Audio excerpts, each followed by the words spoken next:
વાઘોડિયા વિધાનસભામાં રક્ષાબંધનની અનોખી ઉજવણી 18,000થી વધુ બહેનોએ ધારાસભ્ય ધર્મેન્દ્રસિંહ વાઘેલાને બાંધી રાખડી। રક્ષાબંધનના પાવન પર્વ નિમિત્તે વાઘોડિયા વિધાનસભા વિસ્તારમાં ભાઈ બહેનના પ્રેમ અને વિશ્વાસનું અનોખું દ્રશ્ય જોવા મળ્યું હતું। આયોજિત વિશાળ કાર્યક્રમમાં 18,000થી વધુ બહેનોએ વાઘોડિયાના ધારાસભ્ય ધર્મેન્દ્રસિંહ વાઘેલા બાપુને રાખડી બાંધી તેમના સુખ સમૃદ્ધિ અને દીર્ઘાયુષ્ય માટે શુભેચ્છાઓ પાઠવી હતી।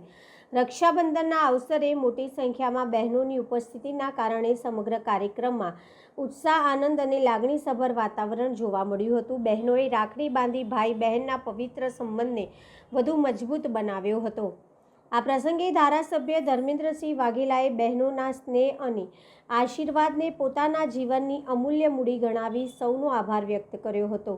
તેમણે બહેનોના સન્માન, સુરક્ષા અને હિત માટે હંમેશા તેમની સાથે ઊભા રહેવાનો સંકલ્પ પણ વ્યક્ત કર્યો હતો।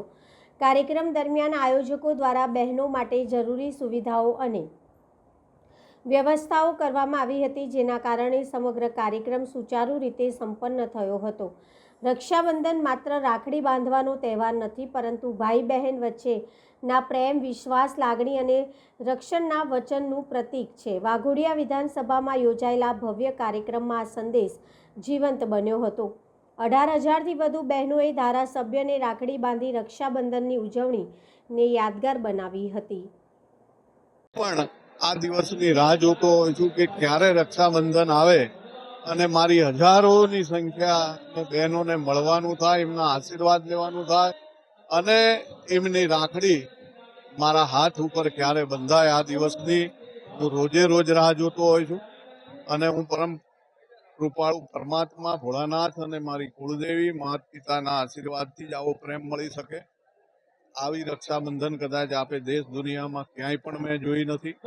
હજારોની સંખ્યામાં બેન જ્યારે આવી હોય ત્યારે એના ભાઈની ગદગદ છાતી ફૂલી જતી હોય છે અને હું આપના માધ્યમથી મારા બહેનોને સુખે સુખી, મારા બહેનોના દુઃખે દુઃખી અને મારી બહેનોને આપના માધ્યમથી ખાતરી આપું છું કે આપની ઉપર એક પણ પ્રકારનું દુઃખ ન આવે। ભગવાનને હું પ્રાર્થના કરું છું અને ક્યાંય પણ એમને મુશ્કેલી પડે તો મારો જીવ આપવામાં પણ હું એક ક્ષણનો વિલંબ કર્યા વગર મારી બહેનોની રક્ષા માટે મારું પોતાનું જાન પણ આપવા તૈયાર છું અને આ બહેનો ક્યારેય દુઃખી નહીં થાય એવી ભગવાનને પ્રાર્થના।